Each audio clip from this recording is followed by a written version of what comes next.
La Academia de la Magistratura es el órgano oficial de capacitación del sistema judicial y fiscal peruano, reconocido constitucionalmente.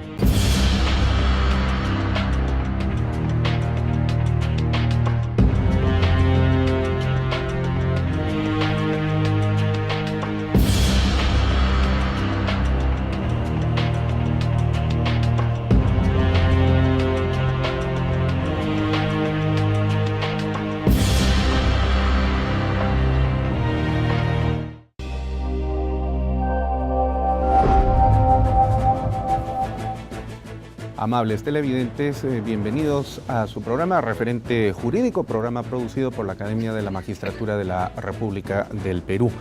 El día de hoy vamos a tener un programa supremamente especial, porque contamos con un invitado de lujo. El constitucionalista, el jurista especializado y conocedor número uno en materia de derecho constitucional, Domingo García Belaúnde, está presente con nosotros en esta edición muy especial de Referente Jurídico, y por supuesto para la Academia de la Magistratura y personalmente para este conductor es todo un honor encontrarme sentado al lado de tan brillante persona, tan brillante jurista, y le damos la más cordial bienvenida. Bienvenido al programa. Gracias por esta invitación y gracias por los elogios, ¿no? Que siempre se exageran un poco por amistad. Muchas gracias. Bueno, en absoluto es una expresión de sinceridad como abogado y también además como ciudadano peruano. Antes de iniciar esta conversación, que por supuesto ya se nos antoja sumamente interesante, permítanme hacer una brevísima reseña del extenso currículum vitae del doctor Domingo García Belaúnde.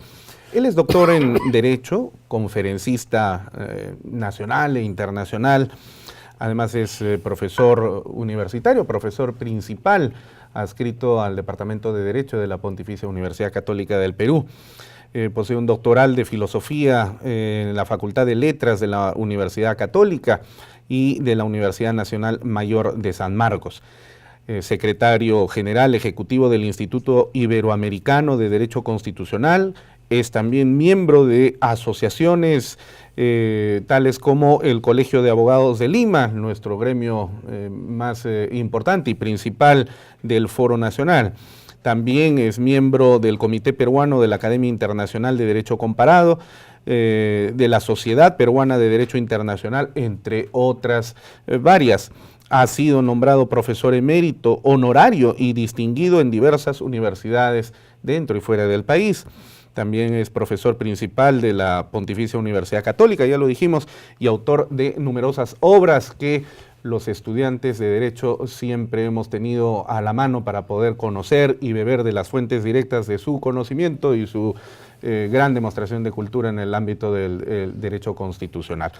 Doctor, realmente, en verdad, lo vuelvo a decir nuevamente, es todo un honor. Le quisiera hacer una precisión. Yo hice estudios doctorales de filosofía en la Católica y en San Marcos, pero no los llegué a terminar.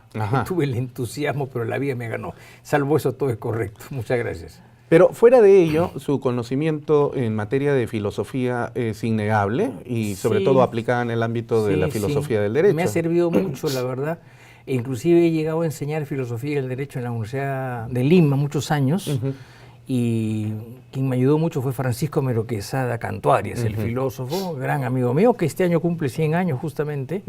Y me fue muy útil y hicimos cursos paralelos y me fue muy provechoso y aprendí mucho, porque la mejor manera de aprender es enseñando, indudablemente, ¿no? Así es. Sí. Kant decía que no se puede enseñar filosofía definitivamente, sino que uno aprende a filosofar. ¿No es Esa es una frase que repite Zubiri, el famoso filósofo español, que no se aprende... El maestro de Julián Marías. El maestro de Julián Marías. No se aprende filosofía, solamente se aprende a filosofar, y creo que tiene razón, ¿no? Sí, es un hermoso pensamiento. Así es. Bueno, y a propósito del tema, últimamente, no sé si avance o retroceso de lo que implica la carrera de Derecho en nuestro país, y creo que es una realidad también, quizás usted me pueda dar la razón en este sentido, que se constata además en toda América Latina, ha generado de que en los últimos años se haya dado una enorme producción de abogados tecnócratas, es decir, abogados formados en conocimiento normativo, legal, pero parecería de que hay una enorme carencia en cuanto a la substancia misma del conocimiento formativo del derecho, que es precisamente de naturaleza eminentemente filosófico.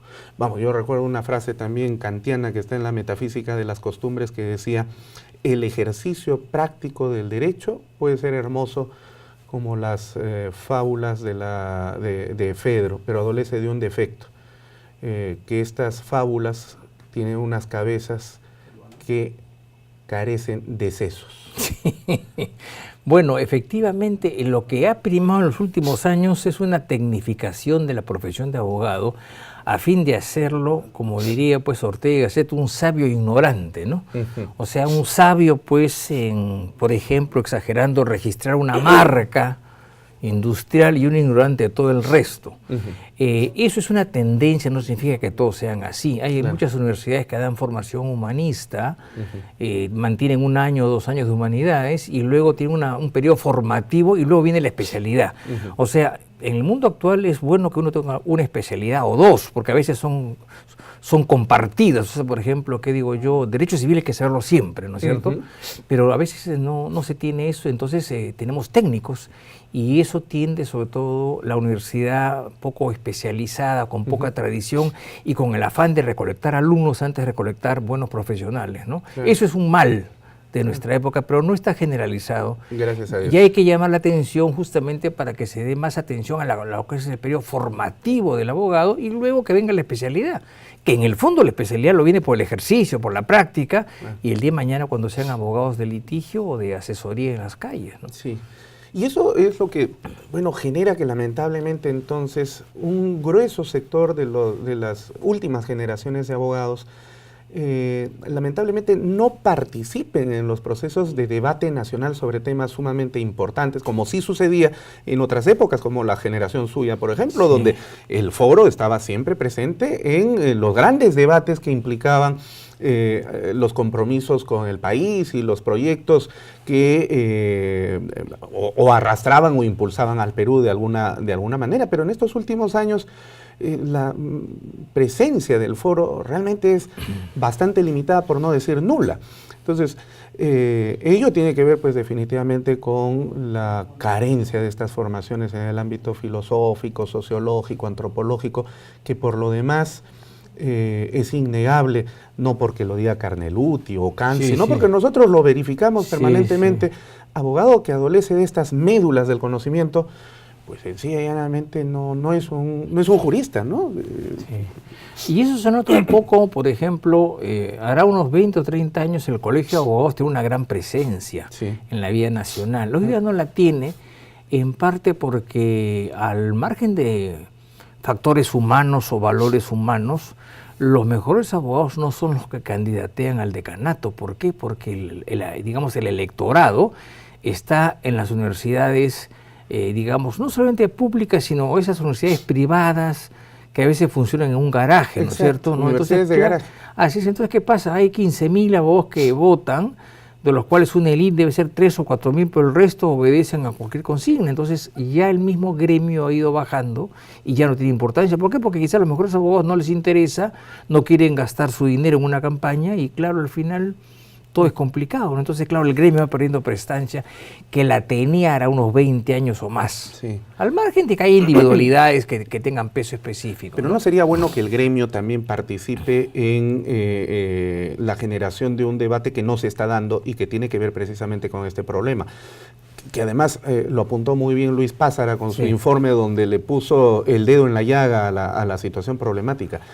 Porque es que el foro, y particularmente nuestros colegios de abogados, y marcadamente el Colegio de Abogados de Lima, no se mete en el tema de cuestionar la generación de este tipo de abogados que no le están haciendo ningún beneficio al país y más bien proyecta propuestas de generación de currículas que sean necesarias para el mundo moderno, el mundo actual, y que tenga que ver con la producción de abogados que no solamente sean unos técnicos especialistas en manejo de normas, sino y tramitólogos, sino que sean humanistas, ¿no? El Colegio de Abogados debería estar en este asunto. El Colegio de Abogados debería estar en eso, pero no es solamente el Colegio de Abogados, no, pienso claro, yo, ¿no? Yo creo que a la larga es un problema de las propias universidades. Sí. Las propias universidades, el problema es que, sobre todo las que son privadas, que están luchando mucho por subsistir, porque el Estado no subsidia a nadie, ¿no es cierto? Aún más a las públicas las tiene casi abandonadas, ¿no es cierto? Sí.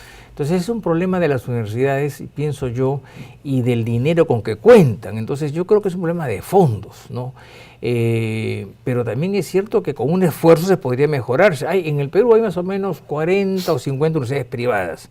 Si se hiciera un gran esfuerzo para hacer formación de verdad en los profesionales, ya haríamos algo, porque el mercado va eliminando las que no son competentes. Así de simple, ¿no? Sí. Es el esfuerzo. Pero yo creo que parte de las universidades. Esa es mi impresión. Sí. Bueno, y lo cierto es que entonces temas de importancia y que deberían ser debatidas permanentemente en el ámbito político, social del Perú, no se debaten, como por ejemplo el tema de la bicameralidad, que hace algunas semanas atrás volvió a ponerse en palestra, pero muy efímeramente, y luego desapareció otra vez, porque justamente no hay este debate. En la Constitución de 1979, una extraordinaria Constitución que lamentablemente perdimos por los acontecimientos ya conocidos, modelaba un parlamento bicameral. Coméntenos un poco sobre ese modelo que teníamos. El asunto es que lo importante es esto, ¿no? Siempre tuvimos un parlamento bicameral, con la excepción de 1823 y 1867, pero siempre tuvimos un parlamento bicameral. El gran problema es que cuando hubo los debates en los años 70 y tantos, por la nueva constitución que resultó la del 79, se hizo ver mucho, por ciertos estudios sobre la época, que en realidad una cámara era un remedio de la otra. Entonces empezó a lo que se llama el bicameralismo imperfecto, o sea, ambas cámaras tienen cosas en común y cosas que tienen expresamente delimitadas. Por ejemplo, la Cámara de Diputados pasó a ser la Cámara Política. El Senado no ratificaba a nadie, digamos, mejor dicho, no entraba en el cuento de las censuras, esas cosas, sino solamente ciertas cosas específicas. Entonces el gran aporte, digamos, del 79 fue empezar a diseñar un Congreso distinto que tuviese una Cámara alta, muy calificada, con competencias reducidas, y la Cámara Política, el movimiento, el control, la acción, era diputados. Ese modelo hay que agudizarlo, o sea, hay que perfeccionarlo para que la Cámara alta esté dedicada solamente a cosas muy puntuales y el resto en la Cámara baja. Ahora, ¿por qué no se ha retomado el tema? Yo creo por una sencilla razón. El Congreso es muy pequeño, son 130 congresistas, no se dan abasto, hay demasiado ruido político, eso está muy avanzado, había varios proyectos y había la intención de hacerlo, pero ¿qué pasa? La vacancia, el indulto, los problemas de lavajato y todas estas cosas que han venido al margen. Le ha ganado a la discusión. Le ha ganado, exacto, ya no tienen tiempo de eso, inclusive las cosas se demoran. ¿Por qué? Porque en el fondo, si hubiese una Cámara de Diputados de 145 miembros y un Senado de 40, la cosa sería distinta, ¿no? Había cosas que no tienen por qué ver diputados y vería solamente el Senado y viceversa, ¿no? Exacto. Ha ganado, o sea, les ha ganado el tiempo y la política, que está muy movida, ¿no? Y además un elemento añadido que viene de las masas, ¿no? Porque, como siempre, hay asusadores que se encargan de levantar polvo de manera innecesaria, pero para ganar, por supuesto, ventajas políticas para ellos. Y en este caso particular ha sido dado en el sentido de que se insertó la idea en la población de que ¿para qué una Cámara de Senadores? Que es hacer crecer la burocracia legislativa. Si ya tenemos 130 poco menos que holgazanes, según el decir de estas gentes, entonces ¿para qué seguir manteniendo a otros holgazanes más en condición de...? Pero en la repetición que desde el pueblo se da de estas expresiones son pues expresión de ignorancia precisamente, ¿no? Porque Ya sabe usted cómo está la calidad educativa también en nuestro país. El día de hoy cualquier persona tiene más conocimiento de lo que le pasa a los chicos reality, de Esto es Guerra, o de los otros programas esos de televisión. Pero en temas puntuales como esto, la ignorancia es la que aflora inmediatamente, ¿verdad? Y ignorancia y a su vez desconocimiento por dos razones. Número uno, porque se ha demostrado que un congreso como el actual costaba más que las 2 cámaras anteriores. Han habido estudios hace muchos años. Y aun cuando no fuese así, hay una cosa que es obvia, que la gente no se da cuenta. La democracia cuesta. Así es. O sea, tener una policía para dar seguridad cuesta. Tener servicios de salud cuesta. Tener educación cuesta. Tener elecciones, millones de millones cuesta. O sea, la democracia no es gratis, cuesta, los derechos cuestan, todo cuesta. En consecuencia, lo que hay que hacer la democracia es asumir ese costo y sacarle el máximo de beneficio. Si un Senado va a aumentar al año, no sé, 500 o 600 millones de soles más, aleluya, ya se verá de dónde sale.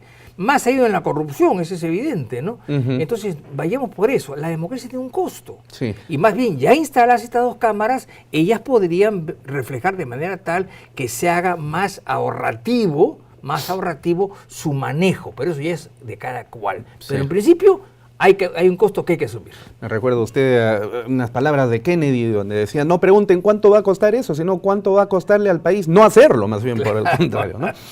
Bueno, vamos a hacer la primera pausa comercial, por favor. Okay. No se vayan, estamos conversando con Domingo García de la UNE en este programa especial de Referente Jurídico. Ya regresamos.